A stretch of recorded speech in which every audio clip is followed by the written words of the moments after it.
I mean, there's a lot of guys here who work their butts off all summer to then take off September and go elk hunting. So when a guy is saving up money to, spend $500 on a pair of boots, like that's a big deal to us, and we want to take care of them. And for most people, it is a lifetime product. Welcome to the LandTrust Podcast, where land, technology, and the outdoors meet. Whether you're a landowner, an outdoor enthusiast, or someone curious about the future of recreation on private land, you're in the right place. Each episode, we share real stories from the LandTrust community, from unforgettable guest experiences to conversations with landowners about their land and why they choose to share it, plus interviews with leaders, shaping how we all experience the outdoors. And now, here's your host, Nick DeCastro. Today, we've got a special dual guest episode featuring a father and son team with deep roots in the outdoor space. This episode is part of our Outsides Insider series, where we sit down with the founders, operators, and insiders shaping the future of the outdoor industry. Jon Edwards is the owner of Schnee's, a Bozeman-based premium hunting boot brand known for its high-performance footwear and iconic downtown Bozeman retail store.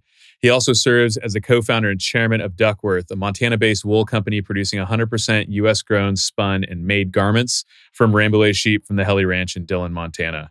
Joining him is his son, Mike Edwards, who leads marketing efforts for Schnee's and is helping grow and evolve the brand for a new generation of outdoorsmen and women.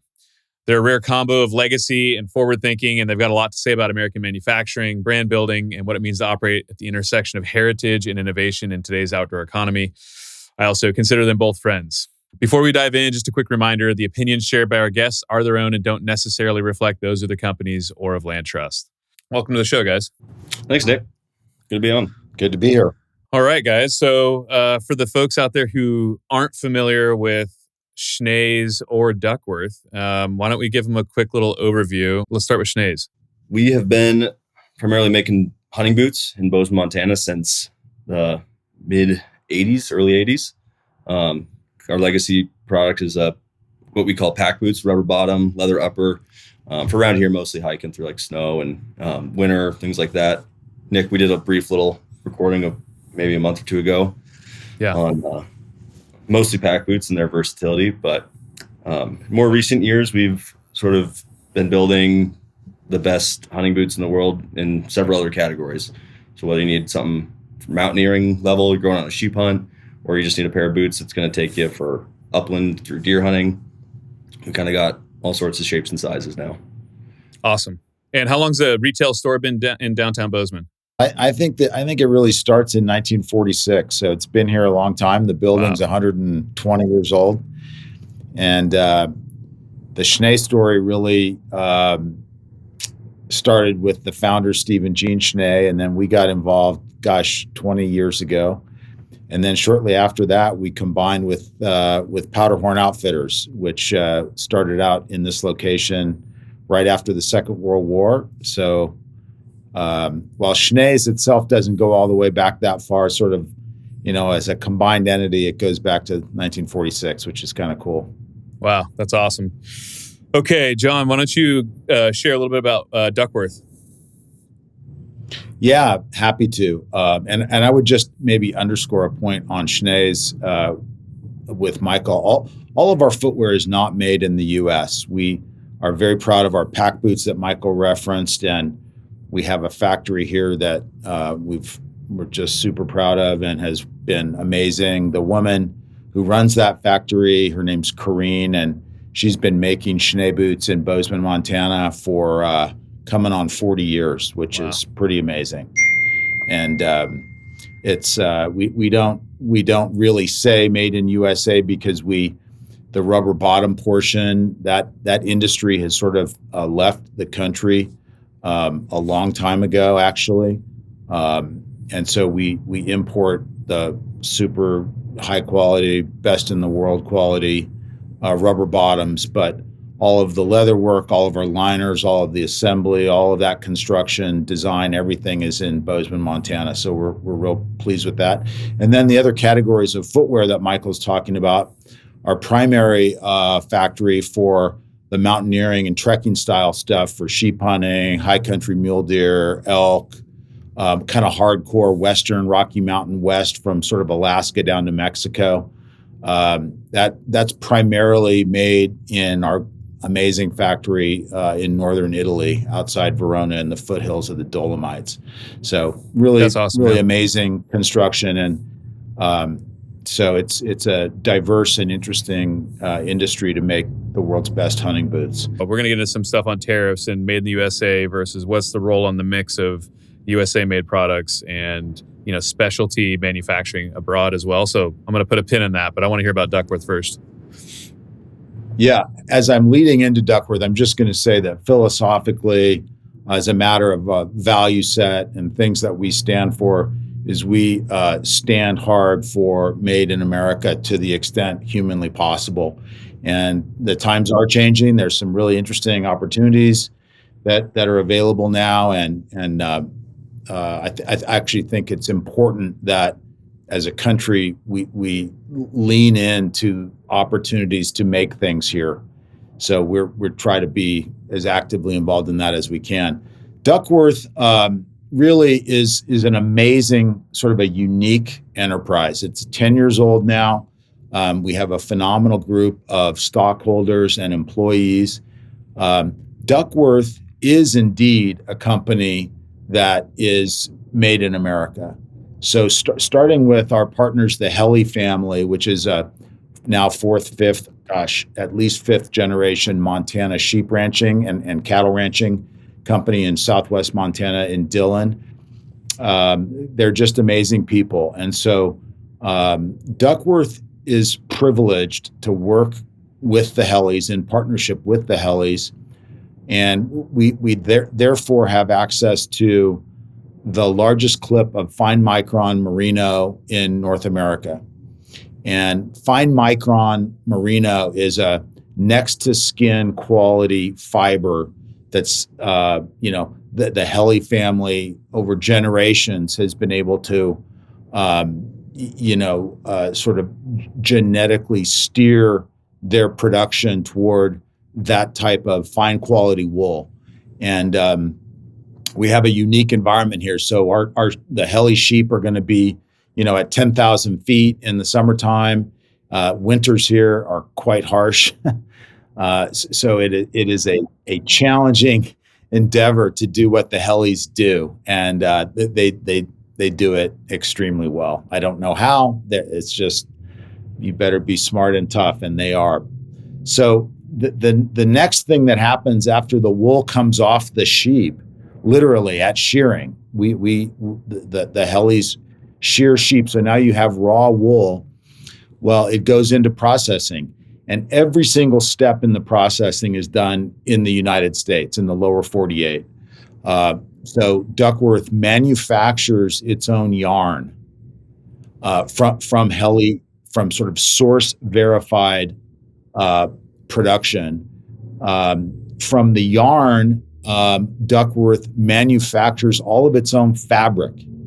So knits its own fabric in contracts with facilities throughout the U.S., weaves woven wool fabric likewise in the U.S., and then cuts, sews. Well, before that comes dyeing and finishing, other steps in the process of producing this amazing fabric in different different types of fabric, but it's either knit or woven. And so when the fabric is completed, the garments then are manufactured all in the U.S. So it's just really an amazing story. It's a vertically integrated supply chain, which has been quite an endeavor, but the company is on good footing. Yeah, and just to give listeners an idea, so the range of wool clothing that you can get from Duckworth go from socks, underwear, long john style stuff. I don't know if that's it's probably not the technical term, but and then to jackets, outerwear. So what's the whole range? Yeah, I mean, you can go from anything from like a t-shirt that you'd wear, like a sun hoodie type fabric, really lightweight, that you wear on the river or ocean fishing. Those layers also still perform great as base layers in combination with some of their heavier fabrics. I tell people all the time, like hunting wise, I can wear one of their 100% merino wool shirts they make a puffy jacket that's actually wool insulation instead of synthetic or down. I could wear those two pieces down to 20s pretty easily hiking around. And with it being wool too, it thermoregulates pretty well. So if you layer like 2-3 Duckworth pieces, like you're kind of covering the gamut of, I mean, you live here, right, Nick? Like the temperature swings we get in the Rockies. Yeah, it's the only stuff I wear out hunting, and I've killed elk in 20 below zero in that stuff. And it doesn't stink too. So, you could wear it for days on end. I've always been a huge proponent of Duckworth, and the stuff is gear on top of the fact that it's all made in the US, like 100%, like Jon said, everything about Duckworth is US, which is really cool. And I've even been fortunate enough to be invited to the Shear and Shred events there in Dillon, which we've had a good time at. But okay, so we got the bona fides out there. If folks haven't heard of these two brands, obviously go check them out. You won't be disappointed.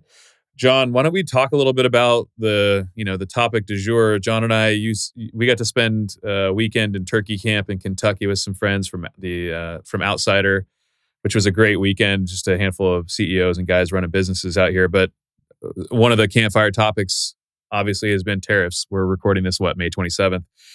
So you're in a unique position because you're seeing a company that one is 100% vertically integrated in the US. And then you're running, Schnee's, which has pieces of the business that are US and pieces that are offshore. So what's the perspective right now? Like, what are you seeing? How's it affecting you guys? All that. Yeah, it's a complicated topic, put it that way. Right. The challenge, in part, is to explain and communicate the various intricacies of global trade. So this is not trivial. It's complicated. It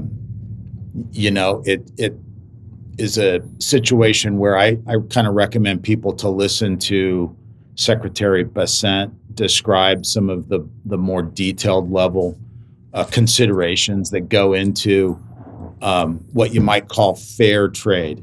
And I think they're doing an excellent job. It's challenging because it's been neglected, in my opinion, for quite a while, and to the massive detriment of USA manufacturing. And we produce product around the world in different places, and the workers of the world need jobs too, but so do Americans. And you also look at it from the perspective of the consumer. And one of the implications can be that America attempting to level the tariff playing field, or shall we say the trade playing field, can have some temporary difficulty and challenges and potential price increases, which fall to the consumer, and that can be challenging. I think Secretary Bessent does a nice job of really tracking all that data, and it's sort of amazing. It doesn't necessarily have the sort of price impact that you think it might, and so to my way of thinking, it's a topic that people need to keep following and educating themselves on the ramifications of attempting to level the global trade playing field. The one key thing is it does definitely help USA manufacturing, and so in that respect, I'm solidly for it. Yeah. Yeah, I mean, look, this isn't theoretical for you guys. It is. I'm building more software oriented, so it doesn't have effect on me per se. But you guys are stakeholders, and I too am for it. I think we should be reshoring, and it's not to say everything. I had our mutual friend Dusty on here from PSQ Cordova, and we talked about that. Like, I like watches. I have 3 daughters, so I can't afford watches anymore. But if you want to buy a watch, like, you buy a watch from Switzerland. They've been doing it for a little while, And you guys, I mean, boots, like technical alpine boots, Italy is kind of, for footwear generally, but especially that, those guys have been doing it for a long time. They do it really, really well. So it's not to say that we should do every single thing in the consumer market here and manufactured here per se. there absolutely are these pockets of like fantastic manufacturing where they've been doing something for generations, and there's that like they're good at it. But there's also the balance of, I don't know, over consumerization, where it's just like, cool, let's buy cheap Chinese shit for, from Target, which my wife does constantly. And, like, how much do we need? So I don't know. There's this balance that you have to kind of go back and forth. Have you guys, since kind of tariffs took place, have you guys had to adjust prices at all? We have not. We work our butts off to produce the best stuff at the best price, sort of the mantra that we try to operate by. And, we're happy to lean in and kind of try to do our part the best that we can and not pass increases on to consumers, because it's tough out there.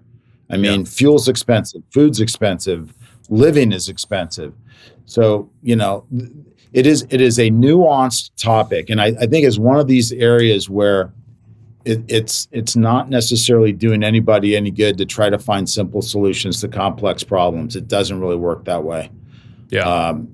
We're all, in this thing together. And so let's try to find sensible solutions that are most definitely nuanced. There's the points you just made, Nick, are good ones. What do you think, Jon? I mean, with boots.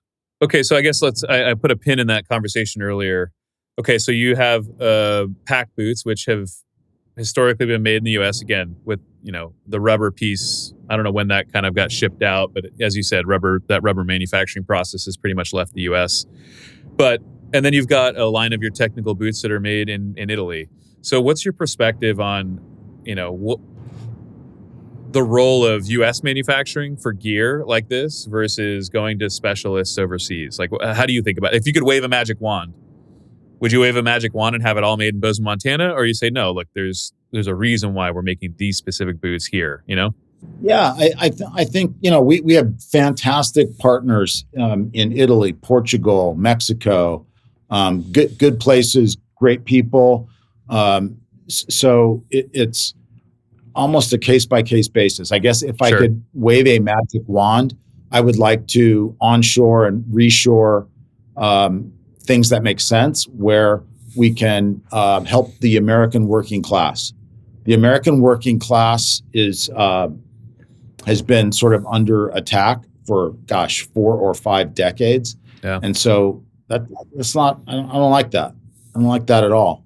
And so where there's ways that make sense economically, and we can help provide jobs and training and skills and produce high quality products, we want to look for ways to do that. It's pretty much that simple. The good news is, when you take, it's not free to send merchandise across the Atlantic or across the Pacific. So when you can sort of have some offsets and some vertical integration, you can derive some economies that can make American-made goods price competitive with foreign-made goods. And it's even more complex than that, because there are companies that have started good companies and provide jobs for working class people who are importing stuff. And that's good too. It certainly can be, because there's back office jobs and software jobs and customer service jobs and warehouse and fulfillment. There's lots of stuff that goes on to get a pair of boots onto a hunter or a Duckworth garment onto the back of a consumer. So that's just what it's all about, is working hard to find ways where it can make sense. And the good news is it can, and things are changing.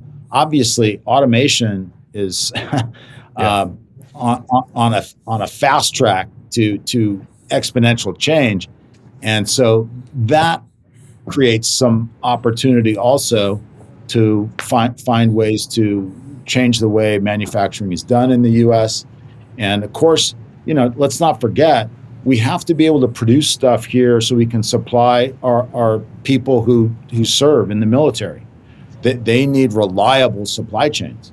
They can't be like, wow, we have to, it's being imported from someplace. No, there are some things we kind of have to make. Yeah. And we can and should. Yeah. Yeah, for sure. Mike, you just got back. You were in Italy at the factory recently, right? Like last couple of weeks? Yeah, I spent about 10 days there with myself and Kurt, our president. So, it's interesting. You look at the Italian, and I'd say like most of, the kind of competitors in the kind of technical mountain boot space, is it true to say that they're mostly manufacturing in Italy right now?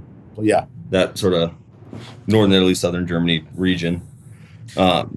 Kind of to your point, I think, not to say that you couldn't do it here, it's just the investment of machines plus the institutional knowledge there is, right. Decades upon decades upon decades of making the boots, meant for trekking through the Italian Alps or the, wherever. So I think, we kind of take credit for honestly sort of working with our factory and bringing that type of boot, that style of boot to like Western big game hunting, back in, when did Beartooth come out, Dad? 2006, 2005? Yeah, something like that. Yeah, you go find the best people do it. And that's the thing. Like I said, specialization, you're not going to stand up an American-made watch company that's going to make watches to the degree that the Swiss are going to do it because they've been doing it a long time. You can make good watches here, and there are good watch companies now that are making like awesome watches. It's just not quite the same. That institutional knowledge, the generational knowledge, there's a reason there's some specialization. So I think there's always that balance there. All right, let's shift gears. You guys are both sitting in Bozeman. I lived there for 8 years, something like that. We're loving Alabama, but I do miss my friends out there like you guys. Bozeman has been an interesting town for, let's call it hunting. There's some kind of big players in the Western hunting space for sure. You've got big names, big voices, Onyx Maps and Meat Eater and Stone Glacier and Mystery Ranch and Sitka and Sims and, you guys, Schnee's. Like it's a lot of firepower for a town of, 40,000, 50,000 people now. Jon, you bought Schnee's 20 years ago or so. I only lived there. I moved the end of 16, and the change I saw from 16 to 24 was interesting. What's your perspective on how Bozeman's changed related to, the industry? I don't know. Where do you think it's going to go as far as its stance or its microphone in the industry too?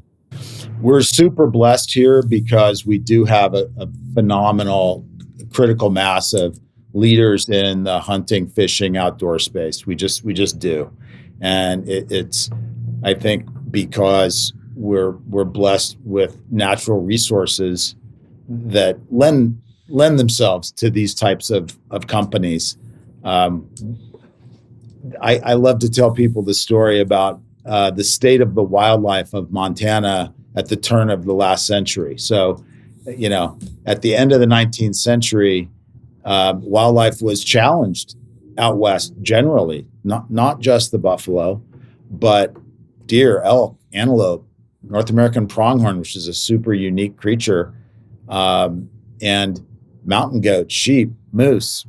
But the creatures I'm rattling off all live here. Grizzly bears, black bears, wolves, coyotes, mountain lion. We have a diverse array of wild creatures because we have a tremendous, geography that is a home to all those things. And what happened when things were dire is hunters got together and restored the wildlife of Montana. And there's an excellent book about it called Back from the Brink, which is a compilation of data put together by some scientists.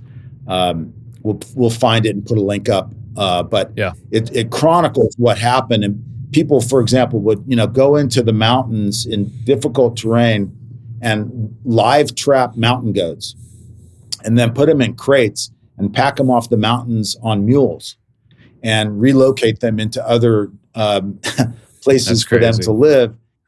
It's an amazing amount of effort and skill and toughness by hunters. The history of the North American model of wildlife conservation, the efforts of hunters, not just here but all throughout the country, is really what's responsible for, the fact that we're now back 125 years later to all-time highs. Our wildlife is doing well because it matters to us. We care deeply about it. And that's, something where, there's an old expression, the farther away you get from crow country, the worse it gets. And we're kind of in crow country here.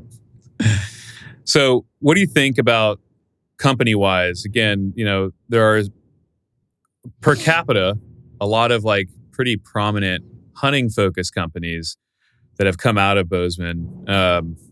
We have seen corporate consolidation, Yeti buying Mystery Ranch, Vista buying Stone Glacier, some of that stuff. So I don't know. Do you foresee Bozeman being as influential in the hunt community with the megaphones that it's had in the past? Do you see it going forward, or how do you perceive that?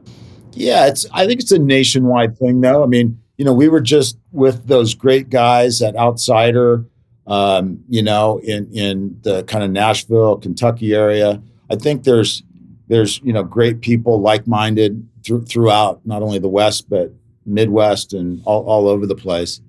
So I think what Bozeman can offer is hopefully participating in this sort of renaissance, if you will, and movement towards sustainable wildlife. Everyone wants clean air, clean water. There's sensible ways of working for clean air and clean water, and there's idiotic ways. So hopefully we can find common ground and work together, because there's so much to it, Nick, as you know. Like, it's phenomenal to welcome new hunters into the hunting community, but frankly, they got to learn. There's stuff to learn, and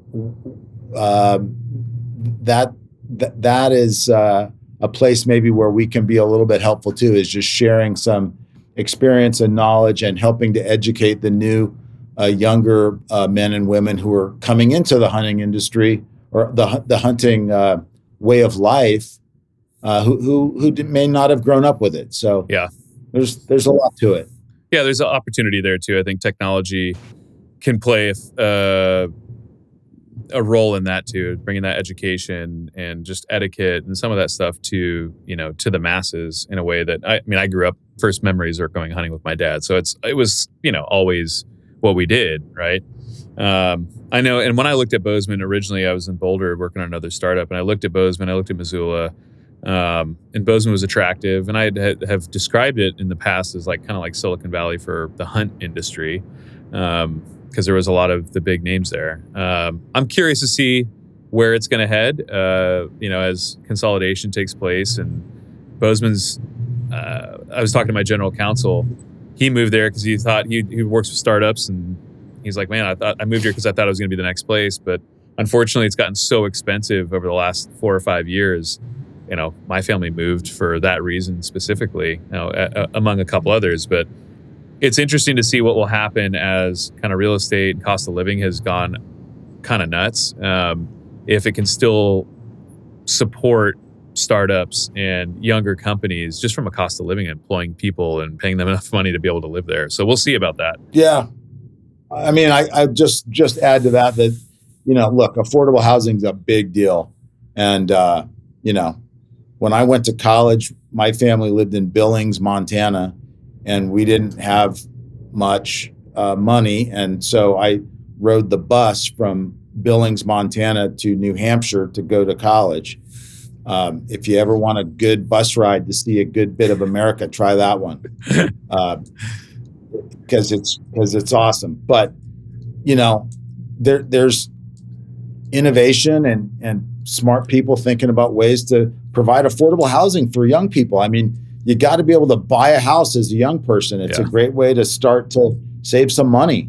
And so, we got to work hard on that. Yeah, a lot of the mountain towns have been feeling that. I mean, you look at places like Crested Butte and obviously Vail and Breckenridge and Bozeman, and you have all these kind of mountain ski towns that became very desirable. And they're all kind of facing the same thing, like, cool, bunch of wealthy people bought houses here.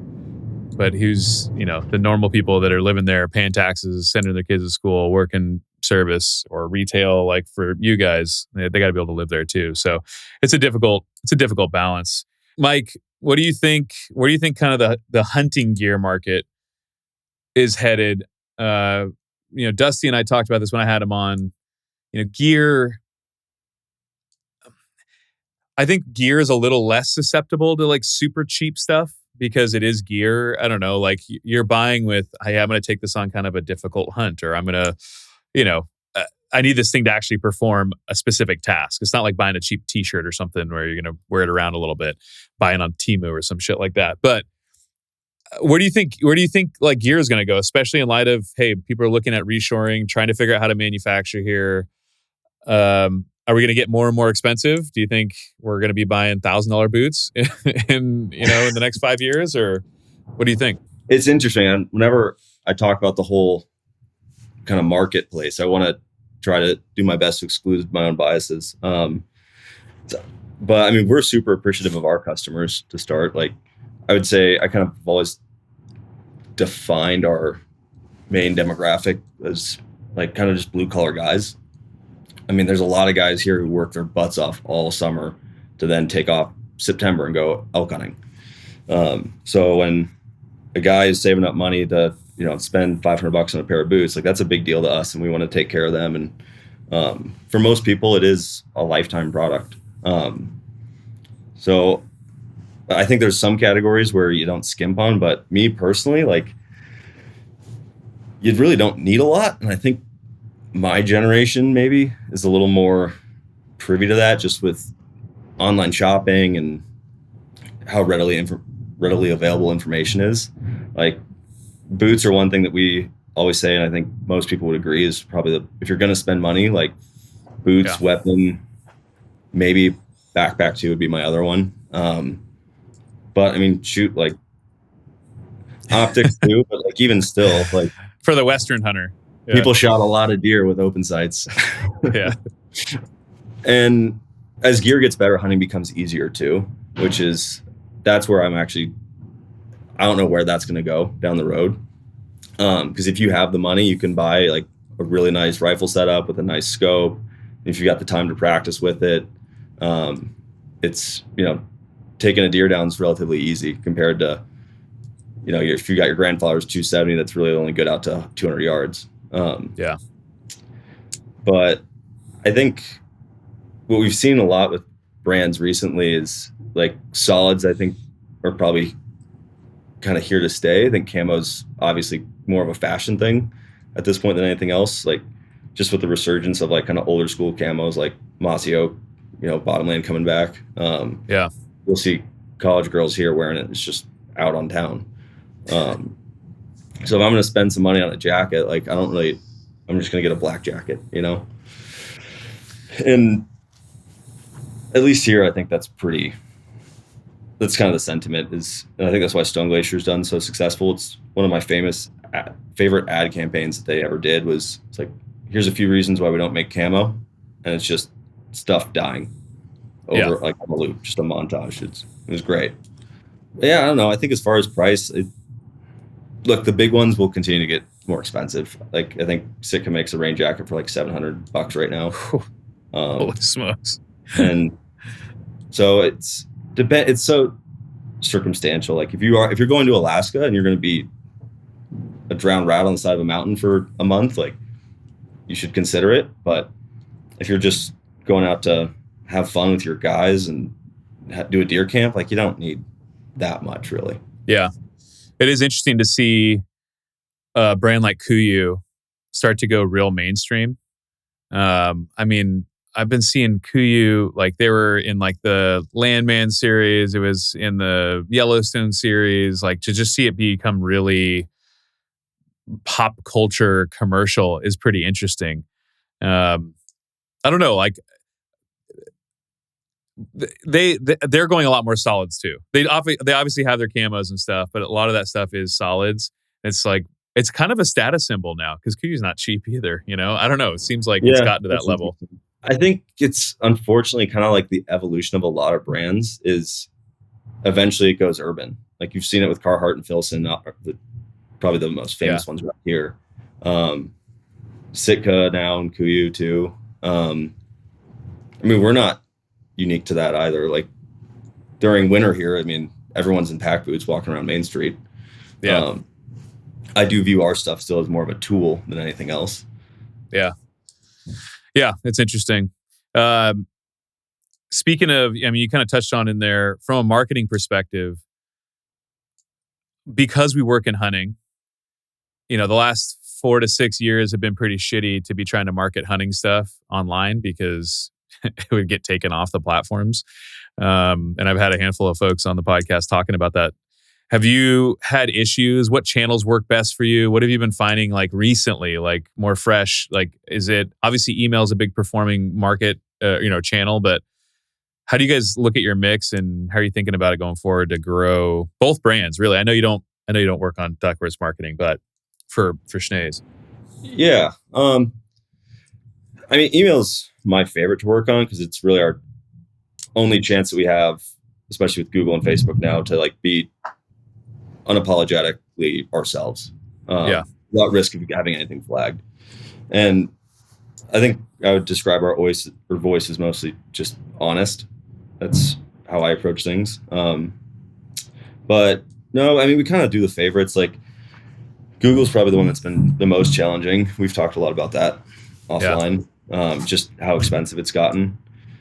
We're in a very fortunate place with our store location being right in the heart of downtown Bozeman.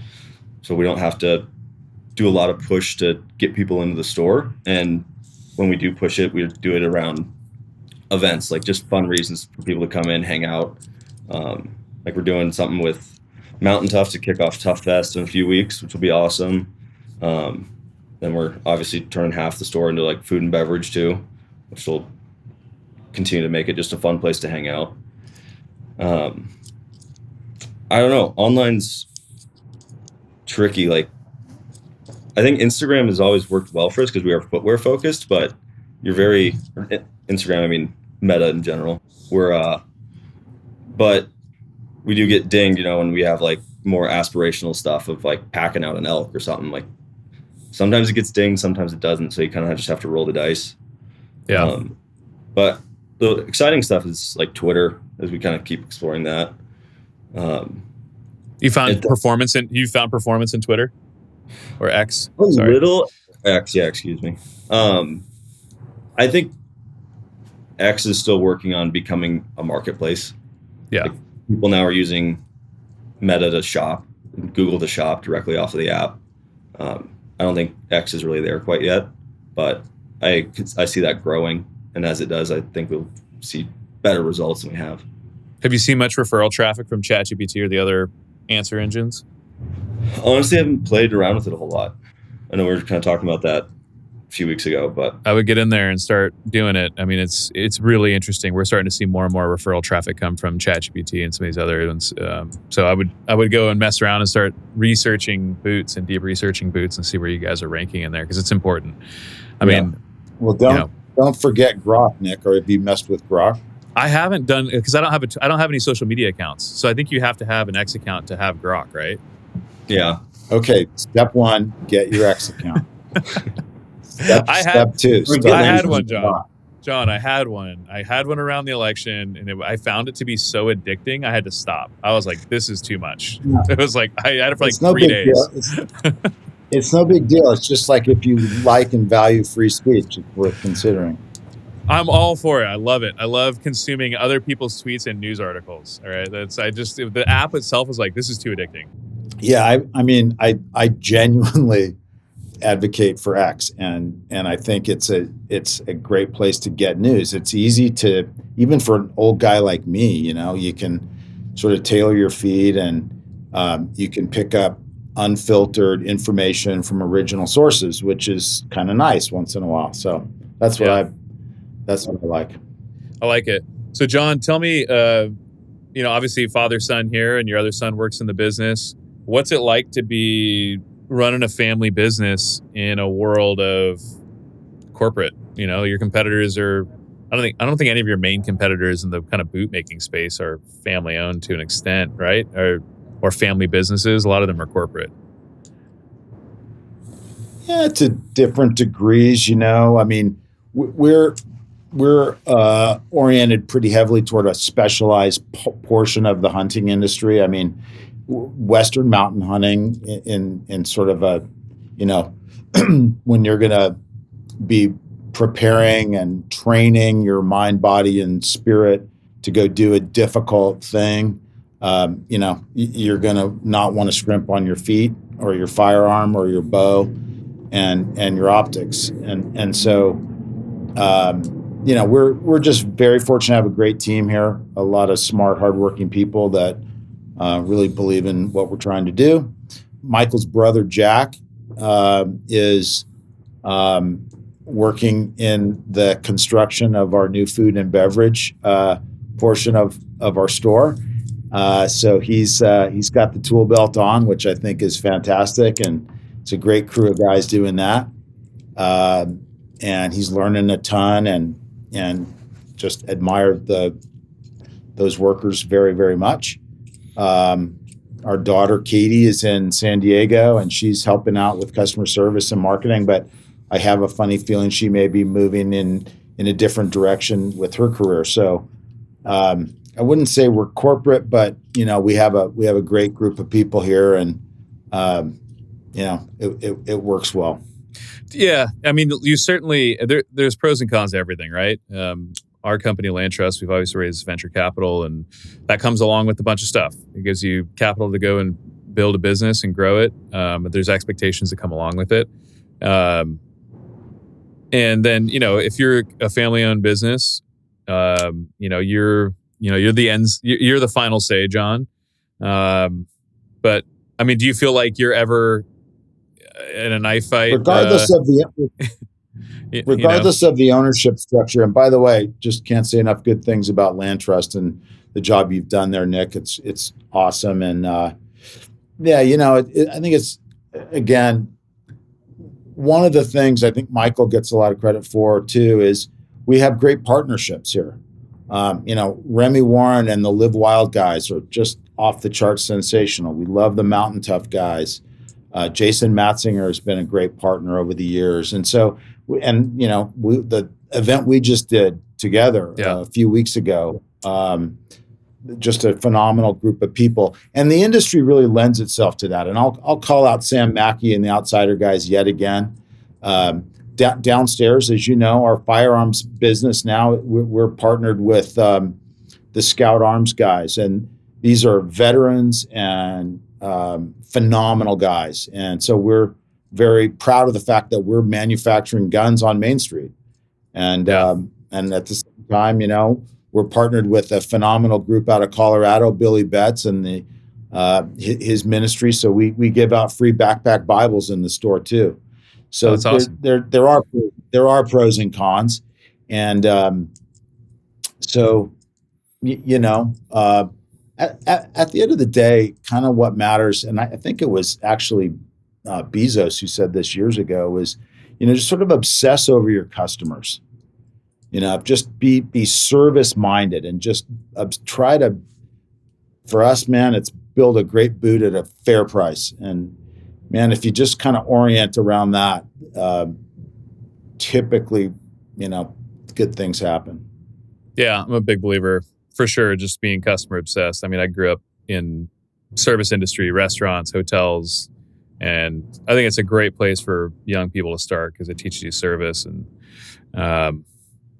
caring about your customer is, if you can serve them well, they'll come back and they'll tell their friends. And, it might not be an overnight rocket ship and, all that kind of stuff, but I think it's definitely the way to build a business. And that is one of the things that you see sadly disappear when, the private equity guys get involved, or, you see some of that stuff happen. It's just like, all right, cool. It's a spreadsheet. Here's the cost. Here's the revenue. Let's strip out more cost. And often that can come at the expense I'll just interrupt again. Hasten to sort of interject there that all private equity is not created equal. True. Totally true. There's some really amazing people, and then there's some bad ones too. Yeah. Yeah. And I've talked to other founders, and some other categories too. And there are stories of good private equity who keep the customer in mind, who do want to still obviously build a big business. But we've all heard and seen of some of the stuff that's happened that has not gone well. And it's sad, especially when they're acquiring, like enthusiast brands. So, it'll be interesting to see how it kind of plays out in our space over the next coming years. So I do think we've seen a vibe shift with the new administration and, a lot of the stuff that's going on. I do think we're going to see some movement in this space. That's what I would guess. Any last thoughts, guys? Any contrarian perspectives? I always ask. Pick a topic. I'm going to withhold my punches for the day. Go contrarian about anything. Yeah, contrarian in the world of the outdoor space. I think the one special thing about Bozeman, brands aside, is we do have a really good community here. Like the hunters and everyone are still here.